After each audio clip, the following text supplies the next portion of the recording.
The internet is cracked, the show that asks the question, can we coexist with our creation? Hello, my name is Seth Camillo. And I am Caroline Risberg, and we are The Internet is Cracked by Addicts for Addicts. And today we are really lucky to have Jillian York. And Jillian is based in Berlin, Germany, and is Director for International Freedom of Expression at the Electronic Frontier Foundation. She is also a fellow at the Center of Internet and Human Rights and a visiting professor at the College of Natalie, Warsaw. And we are very lucky to have her. Thank you. Yeah, thank you for being here, talking to us. So let's go for it. So, what do you think is the most dangerous threat to free speech on the internet? Ooh, Ooh. most dangerous to free speech right now. Okay. Yeah, I mean, honestly, it's hard to pin one down. I think, at this current moment, we're just seeing so many different angles at this. But I mean, the thing that I'm most concerned about, I guess, is probably age verification. And Oh, I wouldn't call it the biggest threat to free speech, but I would say that age verification is a threat because it prevents young people from being able to access certain information, but it also requires, I mean, it's a threat to privacy as well, right? It requires young yeah. people and adults to upload their personal identifying information to be able to access everything online. And so for me, I would say, yeah, that's the thing that I'm most concerned at the moment. Right now, you think, okay, yeah, kids shouldn't see pornography. Okay. But where can it go that it could get a lot worse and keep us from seeing the information we should be seeing and deserve to see? Yeah, I mean, we're already seeing this happen with the rollout in the UK of the Online Safety Act, where people on Reddit are not able to, young people, of course, are not able to access information about the wars happening in Ukraine and in Gaza, probably elsewhere too. And Hmm. so, of course, I don't think kids should be able to access pornography either, but I'm of the opinion that that's something that should be dealt with in the home through, home filtering software and things like that. Right. I agree with that completely. I think that it's very dangerous when you start uploading your ID. Wasn't it that some websites that had been going down a lot since you had to verify who you were? But I Yeah. have heard that there are some sites that are struggling to cope with these new rules. And it's not Hmm. just in the UK. We're seeing it in Australia. We're seeing attempts at this across Europe, and of course in the US too. Although I would think that at this point, maybe the US would look and say, "Wow, this isn't going so well anywhere else. Like, maybe we won't." But you never know with this administration. Well, I believe the pornography, like the big pornography companies, are not allowing access. I could be wrong in the states where they're putting in these verification laws. And I think like Blue Sky, I could be wrong, um, is is threatening or has removed the ability to access it through Texas IP addresses. And Mississippi, apparently, as of today. Yeah, I just Really? heard about that as well. Yeah, that was something that was just shared by a colleague a few hours ago. It said in their post that unfortunately Blue Sky is unavailable in Mississippi right now due to a new state law that requires age verification for all users. Really? And do you Yeah. think they're doing that because like they don't have the infrastructure, or do you think they're doing that as a protest? With Blue Sky, I would say it's probably hard to tell. I do know that they're a small team. I'm not personally in touch with them, but I know people who are, and Yeah. I think that yeah, it's very likely that they don't have the resources to deal with that and European legislation and all of these other things happening in the world. Because that's the Mm. thing. Right now, you have the UK, the European Union, and all of these different states dealing with these different laws, and Australia, of course, as well, although, smaller population. Um, and so with all of that, these companies, if you're not Meta or Google, with billions of dollars, I don't know how you manage to, do compliance with all of that. Yeah. Yeah. Yeah, yeah. But how can they I mean, so well, obviously, every country or now states, they have their own way of putting down their laws. So Yeah. what is actually coming out? Like, what is like, I mean, you can say one thing here, but you won't hear it over there, and I mean, how is that gonna be either fair or so-called It's the not free great. speech? Yeah, It no, it's not great, and I mean, I'm the first to say that I'm very poor at memorizing the precise intricacies of every law, so I'm Uh-huh. gonna exonerate myself on that one, but, yeah, when I think about this as somebody who, I'm from the US, I live in Germany, I work a lot in the UK, I'm in the Middle East sometimes, other parts of Europe, the internet looks completely different depending on where you are, and that's kind of always been the case in some places. I mean, Mhm. we've always had internet censorship to some degree in less democratic places, but now what we're Right. seeing is this just complete dissolution of any sort of, common idea of what the internet should be, and that's what really concerns me. Yeah. Is it a big difference between Europe and, America, you would say? Yes and no. It's interesting because I think that they see themselves as really different, but when it comes down to it, you've got politicians talking about the same ideas. It's all about child safety. There's, Mhm. few considerations for adult privacy when it comes to age verification. I mean, Europe's obviously going to be a little bit better on that because there are data protection laws in place already. Mhm. Um, and, I mean, Europe has done I would say, European legislation is just, generally speaking, a little bit more thoughtful, a little bit more, there's more consultation with NGOs, with experts than what I'm seeing coming out of the US. I mean, I read some of these bills in the US and go like, "Who wrote this?" But yeah, I think that it's still I think that there's still a lot of similarities, that they don't realize that they have with each other. And then the UK is always just that somewhere in the middle, but on this particular issue, it's kind of leading the charge, along with Australia. I think we have a strange idea, let me start, that somehow Facebook should give us free speech even though it's a company. Yeah. It's not a democracy. They get to choose. Yeah, yeah, honestly, I mean, I have to say, like, I came into working in this space at the time that all of these platforms were gaining popularity in, like, let's say, 2007, 2008, and Mhm. I fell for that completely. I mean, I was pretty young at the time, so I'll, give myself a little pass there too.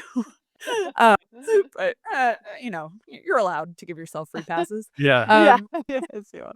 yeah, but I mean, no, I felt like, okay, these companies are hosting all of this speech. They have to be responsible. And so if you look at the things that I was writing around that time, I was saying that, these companies have a responsibility to protect free speech. And obviously that doesn't really comport with reality. Mm. I tried to look at, previous case law around things like shopping malls. I tried to look at what other precedents there might be, the company town example. But when it comes down to it, the internet is unique in all of this, and the Yeah. role that these platforms play is unique.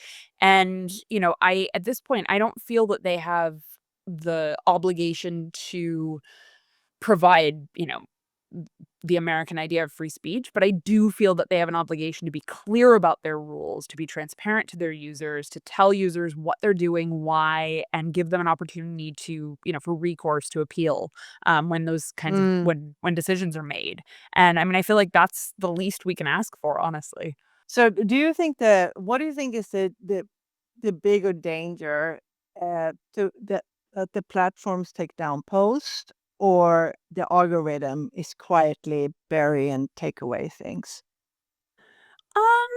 Interesting question. Yeah, I mean,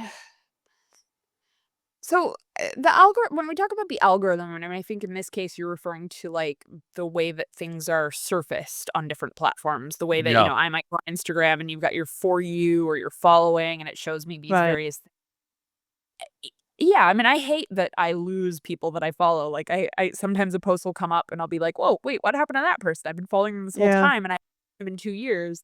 But the for me, there's not as much of a danger to speech. There's a bit of a sadness to it, right? But for Okay. me, the danger to speech is in disappearing information through Mhm. automated and sometimes human, but increasingly automated content moderation, where you have platforms creating these rules off sometimes in line with legal restrictions for sure, but also sometimes just of their own volition. And I wrote a whole book about this where platforms are, inserting or CEOs and the designers of these rules are inserting their own ideologies into this, and that's why Meta, for example, has historically been much more keen to allow violence on the platform than it has to allow nudity and sexuality, and that's kind of true of most of the US-based platforms. Blue Sky is actually Yeah. kind of different in that regard, which I'm happy to see. Yeah. And so, yeah, I think that, I'm more concerned with the takedowns, but I am concerned with both for sure. Yeah. We get, TikTok we make informatic little, informational things, like 30-second videos every day we make them, and TikTok, right, takes down, uh, one every couple of days or something, Yeah, if it's I something it's uh, not getting uh, viewed uh, or yeah, I mean, and they're strictly political. There's nothing racy or violent in them. They're there's nothing violent. It's nothing sexual, not nothing violent. It's facts. We call it facts yeah. checks. Like, that stuff we find out is true, that we think is interesting to get out, and then suddenly it's Yeah, like saying, like, if I said something like, "Yeah, Pornhub has taken down, access in 17 states." Well, it might be they might decide that they don't want that on their site for whatever reason. So, but TikTok is especially aggressive. Yeah, TikTok's kind of on a whole other level. I mean, I guess, my snarky reply is like, "What do you expect from a Chinese company?" Not a Um, lot. yeah, not a Not a lot. lot. But I mean, I'm also like really wary of the TikTok bans and what that's Yes. based on, all of that, because it's like, we're living in a global society. I don't think the US platforms have given us the best options so far, and I'm interested to see, like, Yeah. what will come from other places in the world, Yeah. and, I travel a ton for work and for personal reasons, and, like, I've downloaded over the past year or 2, I think I've downloaded, like, dozens of apps, things like, ride-sharing apps and whatever from different countries, and it's so interesting to see the way that the different things are designed, but I've not Ah. experienced very many social media platforms from elsewhere in the world. Yeah, I mean, how much power do the government has? Like, what can they should they even do anything or be involved? That's a hard one for me to answer too, coming from 2 different places in the world because right now, I don't trust the US government to be involved in any of this. Right. When it comes to the EU, I can see the good and the bad in the legislation that's come out in the past few years. Um, and so, I don't want an entirely hands-off approach. I think that we're actually well beyond that point now. I think, Okay. saying, "Oh, governments shouldn't regulate the internet at all," might have worked 20 years ago. I don't think that's gonna work anymore. And I don't think, Right. I think that's what people want. But, that said, I think that any regulations have to be made with expert input. This can't just be politicians. This can't be political bartering. It can't come from, Uh-huh. special interest groups. It has to be something that's based on research and expertise. Maybe you could tell us what, the Electronic Frontier Foundation, where you work, what the mission is and, how you're accomplishing that mission. Absolutely. Yeah, so I mean, I've been in DFF for 14 years, I think, at this point. Wow. Right, Wow. yeah. So we defend digital privacy, free speech, and innovation. We've been doing that for 35 years. So, since I was Wow. just a wee child. Wow. Yeah. Wow. Yeah, I think I was 7 when EFF was born. Oh my F gosh, I didn't Yeah. realize that had been around that long. That's Yeah, crazy. Yeah. no. You had the foresight to even think about that back then. That's Yeah, I crazy. know, it's amazing. So yeah, Yeah. in 1990, folks came together and created this organization that initially was doing mostly legal work. So we are a law firm, but we're also an advocacy organization. We also build technology. We do user education. We try to, we try to influence legislation, regulations. We try to influence companies. We try to help users and people really understand how the internet works and what they can do to protect themselves online. And then there's also all sorts of little, if you dig through the website, there's all sorts of little fun niche projects around different things that we're doing. So, for example, we've got an amazing project that's looking at border surveillance. We've got a wonderful project right now going on that's looking at the censorship of abortion related content online, mostly in the US, but also globally, because this is happening on these platforms across the world. And yeah, I mean, I think it's just such a cool place because there's always different opportunities to create different projects and different, go on these different paths because there's just so much happening online all the time. What kind of things are you like, what are the big sort of legal and, policy things you guys are working on at the moment? We're working on a number of different policy issues at the state level and the federal level in the US, mostly state level. We have a state legislative team that addresses policies in a number of different states around privacy and freedom of expression. Age verification is really one of the biggest hot topics right now.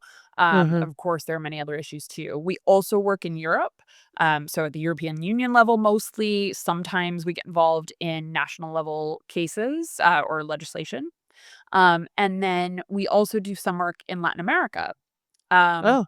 and we work at the UN level as well. Not as much. That's a very small team, but we do some work with the United Nations. And then when it comes to our legal cases, I would actually just direct people to the website to understand these better because I am not a lawyer. I need to say that right up front, and I'm always afraid when I'm on a podcast that I'm gonna explain Ye things poorly, but so we've got a page, eff.org/pages/legal dash cases, I think, that has a bunch of our current cases.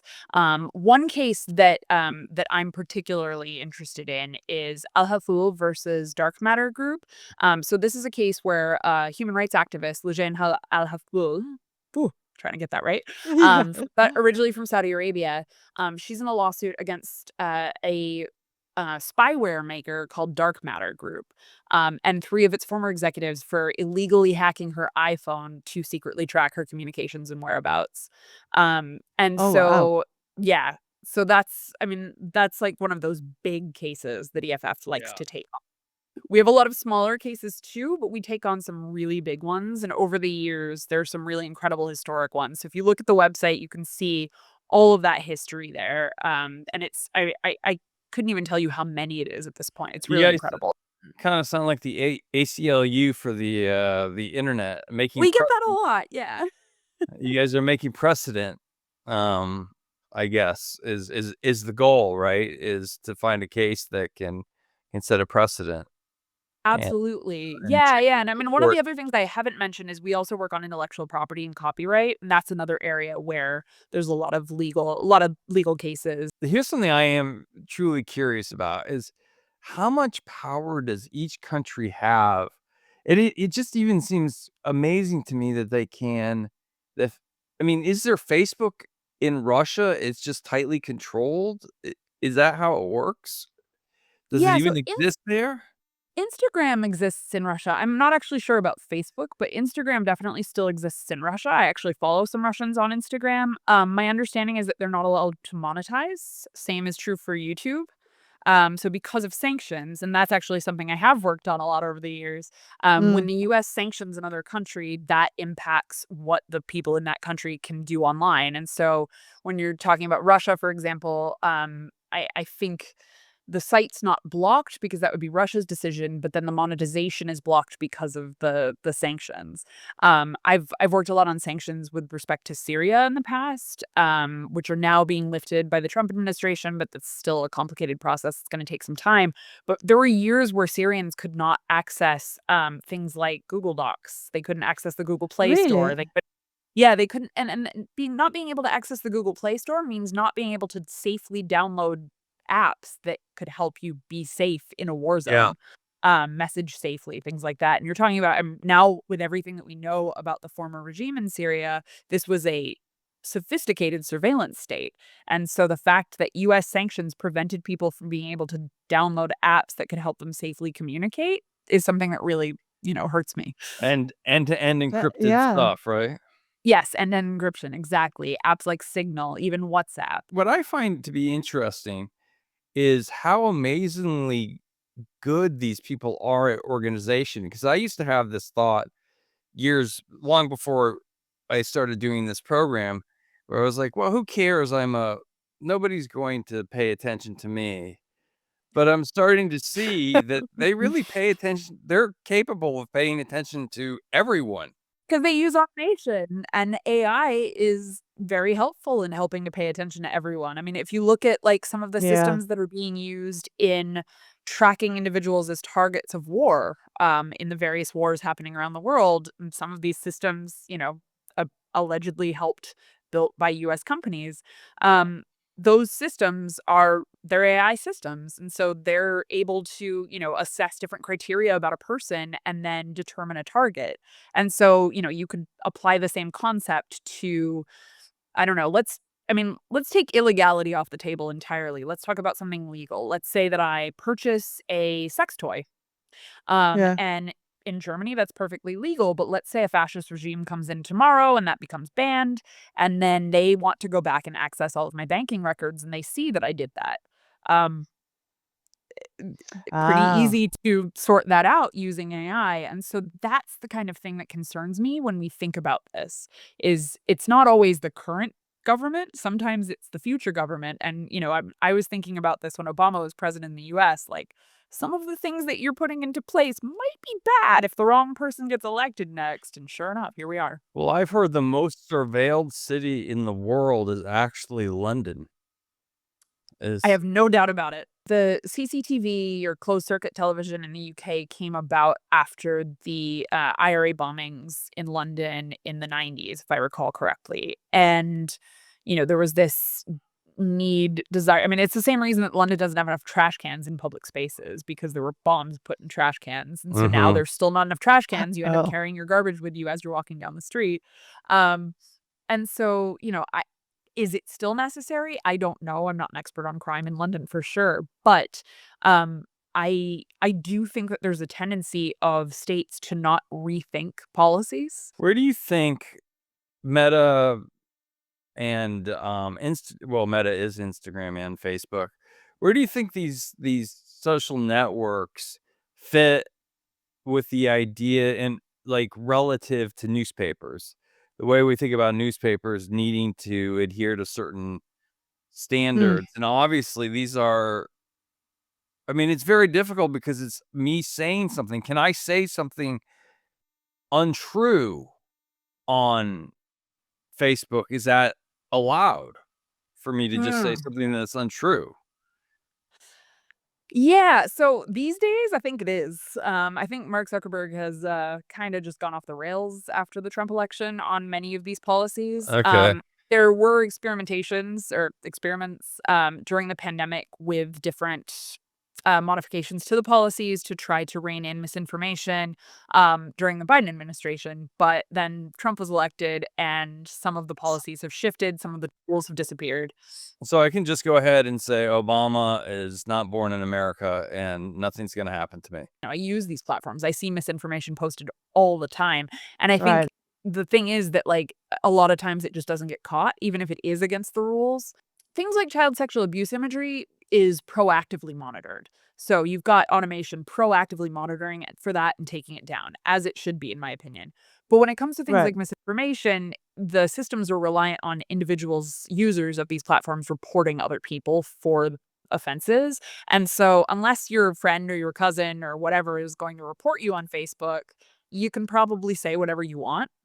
But if you're Ted Cruz, maybe you're gonna be held responsible or maybe not because 'cause you're a politician and maybe, Mark Zuckerberg doesn't wanna mess with that. Yeah. So Mm. it's definitely not applied evenly. It really never has been. Well, you're obviously Yeah. doing this a lot out of passion. What is it you're that you're personal goal is with the internet. What would you personally like to see? What are you fighting for? Um, Honestly, for me, where I come to this from is, I grew up in New England in the US. I in the 90s, mostly 80s and 90s, and I didn't have access to all the things that I do now as an adult living in a city. I didn't have access to all of the information about things that I was interested in or, might want to be a part of.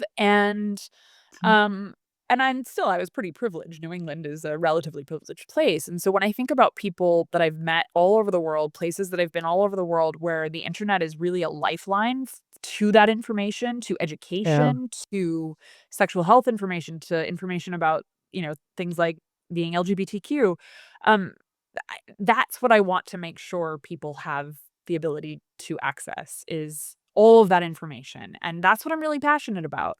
And so that's why I do what I do. I end up working on all sorts of other little issues because they come up and they're interesting to me, and I have ADHD, so I'm like, "Great, bring it on." Um, but yeah, I mean, really what it comes down to is just making sure that everyone is able to express themselves, but also Yeah. access information. And I think these days, for me, it's actually more about access to information than it is about expression. This is my personal opinion that when that that these companies, because I guess I'm in agreement with you and your goal, because I think these companies, when you've got 4 billion people using Facebook and 3 billion using it daily, I think you become more than a private company. You become a public good in some way. And if you want to make money in America, I think you should have to adhere to certain standards um worldwide. And so I do think, okay, they're not newspapers, but they're also not sports car companies. There's something in between. Yes, and I'm actually Googling something because I wanna get the date right on this, because someone said that basically in 2010. Dana Boyd, who's somebody that's a total inspiration to me, she's a researcher at Microsoft Research, but she's also the founder of this organization called Data and Society, which is really incredible. She wrote this blog post that was one of my early inspirations in 2010 that was literally just Facebook as a utility, utilities get regulated. Yes. Like, that's Mhm. it, that's the message. And I was really inspired by that. And I think it's true, like, at the time, it was sort of, I don't know, like, how do we trust the government? But at this point, it's necessary. And Yeah. so, this is all part of a bigger picture where we have to build more trust in government. We have to build better governments and then build better regulation to regulate these things. I mean, all of these things go hand in hand. They're not separate from each other. And so it's really frustrating when people just throw up their hands and go, but I don't trust the government, so we can't regulate things. It's like, yeah, okay, this current situation in the US is terrible. The current situation in a number of countries around the world is terrible, not great. Right. But like this, we should be fighting for something better in government, and we should be fighting for better regulations coming from those governments. Plus, we forget that all of this is built on infrastructure that governments put together, Yeah. and gave away for Yeah.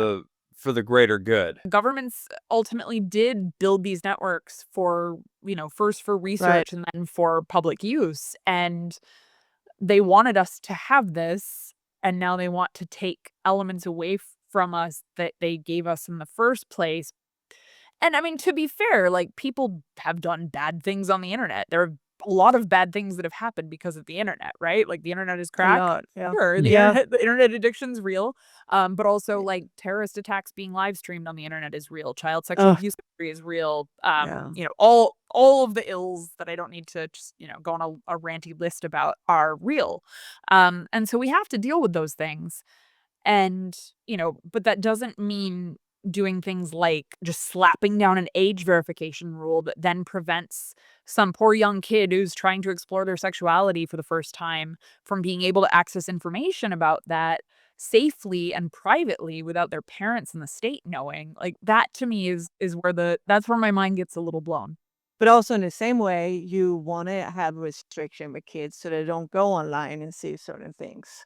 So Of how do you course. do that? How do you make that to be Yeah, and that's the hard part, and it's and that's where, like, I do wish that the filtering was in the hands of parents, but I also know that parents are not always good actors in this too. You've got a lot of parents who don't want their kids to access information about sexuality, versus, say, parents who just wanna ban porn, and it's hard because when I was growing up, the internet looked very different. I did see a lot of really disgusting things as a teenager online, to be Mhm. fair, but it wasn't in high definition and it wasn't free porn. If anything, it was like still images and they were gross for sure. It didn't scar me for life, but it was it was similar to a kid 20 years before that flipping through Playboy, maybe. I mean, Um, yeah, I was just gonna say that, yeah. yeah, and so, as things get more ramped up, more high def, more, I think that that's where it becomes trickier to figure these things out. What is your ideal? I mean, you've obviously you've devoted, your life to this work. What do you hope to see, and what would be your Shangri-La of laws and the way things are accounted for across countries and within countries? I mean, I gotta say, I feel like by the time we get there, I probably will have changed my mind because I find myself reviewing and revising my Um, ideas every few years, which we all should do, frankly. I think it's a healthy thing. But right I now, I would agree. say that I want to see people able to communicate using the safest possible technology, using end-to-end encryption. And I think that that should be available to everyone. I want people to be able to access all information, with very, very few exceptions. Obviously, I've said ban all the child sexual abuse imagery. Sure. Absolutely like all for that. But there are very, very few exceptions. And I think even things like when we're talking about violent extremists, I think people should be able to get information about that. I think they should be able to see what's going on. Obviously, we shouldn't have first person shooter videos, but Right. I think that, like, the limitations on what should be restricted should be very, very few and far between, very necessary and proportionate, and that's in line with international human rights law as well. So that Yeah. would be my ideal is for us to use international human rights frameworks to create regulations that are compassionate, that ban the things that are absolutely traumatizing and horrific and need to be banned, and, perpetuate real world violence, but allow everything else, while, societally providing education rather than, state Mhm. safeguards, providing education to people about how to parse information. And that's the thing I think that we're starting to miss with these younger generations. I don't want to throw shade on them because I know that they're really trying, but they grew up completely online. And I think Yeah, that a lot of them have not been given the tools to be able to assess information in the same way that older folks hopefully were, although obviously not in every case. So, yeah, I think There right. that's where I'm at right now. Those are my privacy and freedom of expression are my 2 big ones. I mean, I'm sure there's a million other things I could say, but that's where I wanna land. That's Yeah, very, very well said, and I think that I there agree. is danger in this age verification and just verification in general. We had to upload our company documents, a couple of company Oh, wow. documents, and I had to upload the front and back of my ID to YouTube to be able to advertise. I don't feel comfortable with that. I know Yeah, yeah, they have my ID now, and they have some of our company and corporation papers. So, that's not, um wasn't a happy moment for me. yeah. I was very uncomfortable doing those things, and I do feel like younger people are more willing to give away information, maybe that's Yeah. possible, but, I don't like it, and I think that I don't know where it's gonna lead, but I don't think it's gonna lead anywhere good. I agree. Yeah, I think that's right. Yeah. Well, I guess on that note, we have been holding you for a long time. No, it's been wonderful. Thank you. Yeah, wanna thank you for coming and talking to us, Thanks you so know? much Yes, for having me, really. Yes, thank you so much. appreciate it. Thank you. Thank you for watching or listening to The Internet is Crack. Tune in next week when we have another great conversation about robotics, AI, and the internet. You can watch us or listen to us on YouTube or Spotify or many other outlets. And don't forget to follow us on social media. See you next Monday.